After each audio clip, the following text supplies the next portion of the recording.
Foggy nights. In the heart of Victorian London, a shadowy figure lurks in the narrow cobblestone streets of Whitechapel.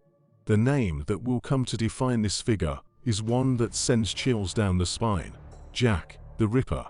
In a macabre twist of fate, 20 days after claiming Annie Chapman as his victim, and a mere 3 days after brazenly declaring his name in his Dear Boss letter, Jack the Ripper found what he deemed the opportune moment to unleash his terror.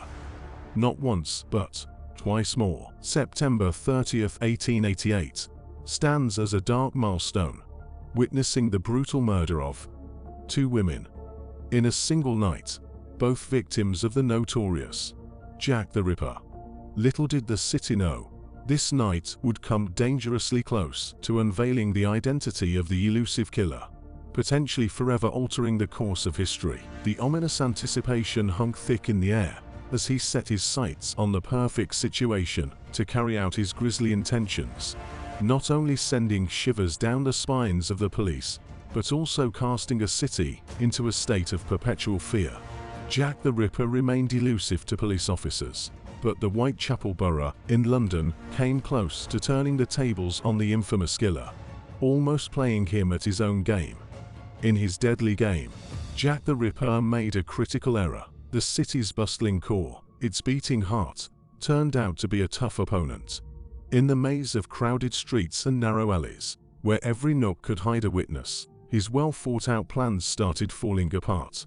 With his next victim, the cloak of darkness that had protected him from justice was almost lifted, bringing him perilously close to the grasp of those determined to stop his reign of terror. In the shadowy echoes of history, a name is etched in mystery and tragedy: Elizabeth Stride. Shrouded in the fog of Victorian London, her life story unfolds like the pages of a chilling novel. Born Elizabeth Gustaf Starter on November 27, 1843, in the small Swedish town of Torslanda, she was the daughter of a labourer and his wife. Young Elizabeth faced a harsh and unforgiving childhood, fraught with hardship and struggles, which would set the stage for her tumultuous future. Unlike the other canonical victims of the Whitechapel murders, Elizabeth Stride took a different path and found herself as a prostitute early in life. At 22 years of age, she first found herself working as a prostitute. Gothenburg police records dating from March 1865 confirm her arrest on this charge. Amidst poverty and desperation, she was forced to walk a path that would lead her into the arms of a city notorious for its dark alleys and unsolved mysteries: London. In 1866, she married a man named John Thomas Stride. He worked as a ship's carpenter, but marital bliss was not her destiny. Their marriage, marred by alcoholism and domestic strife, was far from a fairy tale. The couple would find themselves separated by March of 1877. However, would every now and again reunite for a short time. On August 24, 1884, John Stride died of heart disease in Stepney Sick Asylum. Elizabeth's life took a darker turn post-separation.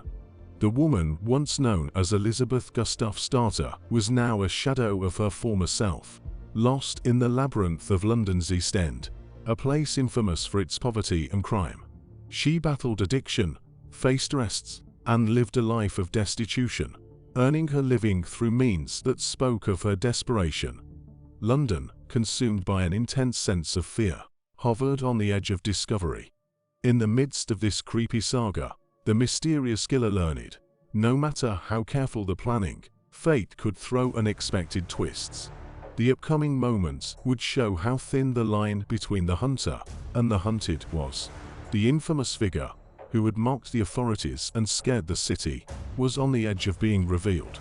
In the ominous silence of Whitechapel's Berners Street, on the night that would etch Elizabeth Stride's name into the annals of infamy, a Hungarian named Israel Schwartz unwittingly found himself on the fringe of a tragedy. Around 12:45 in the morning, as Schwartz turned onto Berners Street, his gaze caught a man walking ahead of him. This man, approximately 5 feet 5 inches or 165 centimeters tall, aged around 30, with dark hair, a fair complexion, and a small brown mustache, and he seemed slightly intoxicated.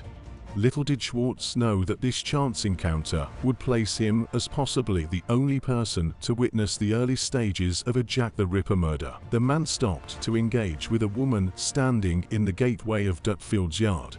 Schwartz would later affirm that this woman was none other than Jack the Ripper's next victim, Elizabeth Stride.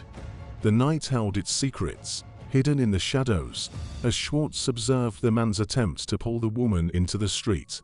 A macabre dance unfolded, culminating in the man spinning her around and violently throwing her onto the footway. In those chilling moments, Elizabeth emitted 3 screams.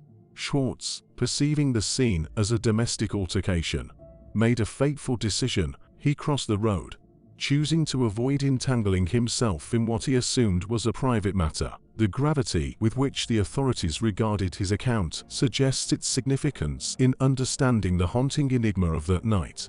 The streets of Whitechapel, painted with the footsteps of witnesses and the echoes of screams, hold fragments of the puzzle that remains unsolved to this day. However, Israel Schwartz wasn't the sole potential witness ensnared in the sinister clutches of Jack the Ripper. On the night of September 30, 1888, the discovery of Elizabeth Stride's lifeless body in Dutfield's yard unleashed a series of chilling events that gripped the East End of London in terror. Louis Diemschitz, returning from Westohill Market, found his pony refusing to go further into Dutfield's yard. Investigating, he stumbled upon a dark figure near the wall. Prodding it with his whip, he soon realized it was a woman. In the faint glow of a match, a horrifying sight unfolded. The woman's throat had been brutally cut. Ensuring his wife's safety inside of the building, Diemschitz urgently alerted everyone in the building, prompting a rush into the yard. The discovery of blood still pouring from Elizabeth's body and the gruesome crime scene triggered an immediate call for police assistance. Those within the building scattered to find constables, with Police Constable Edward Spooner arriving promptly. As the group expanded, including PC Henry Lamb and Dr. Frederick William Blackwell, the stark horror of the crime came into focus. Lamb felt the woman's face slightly warm, but found no pulse in her wrist. Dr. Blackwell, arriving at 1:16 in the morning, pronounced Elizabeth Stride dead, estimating her demise 20 to 30 minutes earlier. A time frame aligning with Louis Diemschitz's initial attempts to drive his horse down the alley. With no additional wounds, the 15-minute gap between Israel and Louis prompts a chilling question. Did this brief window deter Jack the Ripper from proceeding with additional gruesome acts on Elizabeth? Did Jack the Ripper simply slip back into the shadows toward the back of the alley, escaping detection yet again? Examining her silk scarf's knot, Dr. Blackwell suggested the killer had pulled her backward before the fatal throat cut.